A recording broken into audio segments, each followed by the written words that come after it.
Well, I've come to tell you about some of the things that I am working on and doing that I'm very excited about. All right, well, make the case for us on why you should be reelected. Well, first of all, I'm good at what I do.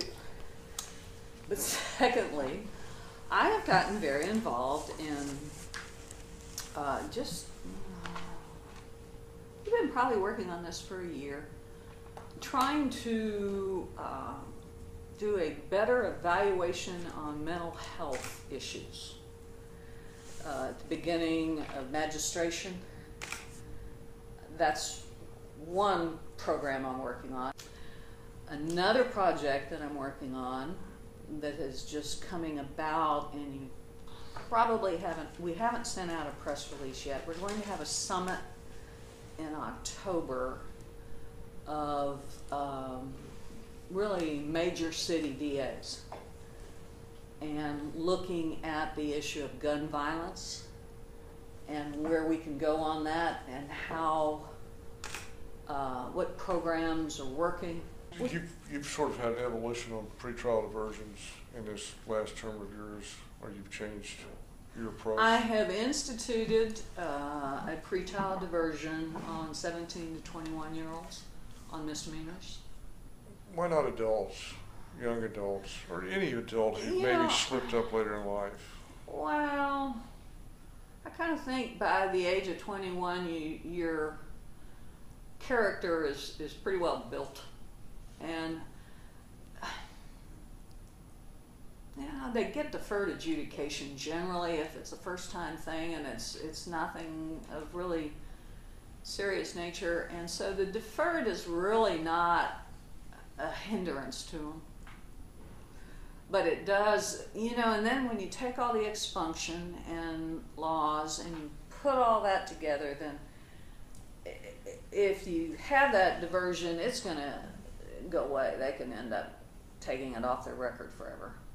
And so let's say you have a 21-year-old or 25-year-old who does a diversion, and then 3 years later they're picked up on something and they've had that diversion, but then they've gotten the thing dismissed and it gets expunged.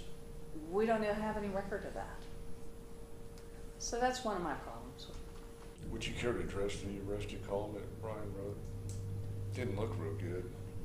Well,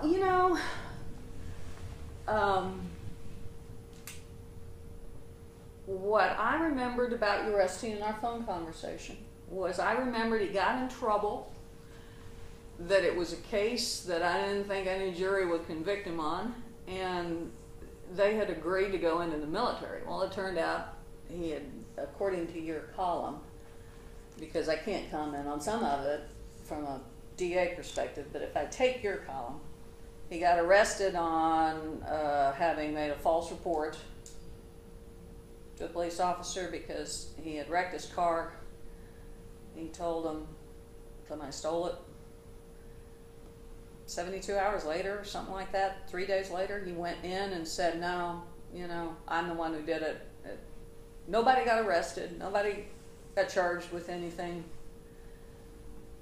Then he picked up the evading, which I can talk about because it hasn't been expunged, and he wanted to go in the military. And I told my guys, they said they'd come to us with this, would we hold up and let him go into the military? And I said, okay. And I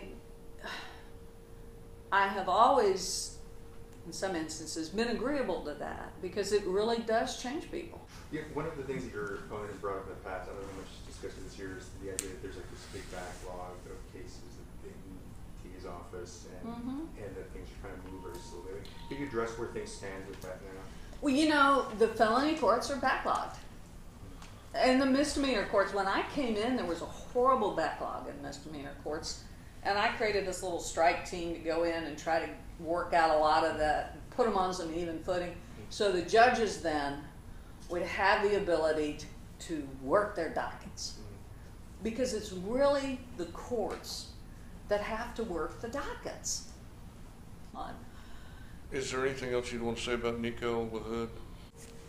I mean, we're the 7th largest city in the United States.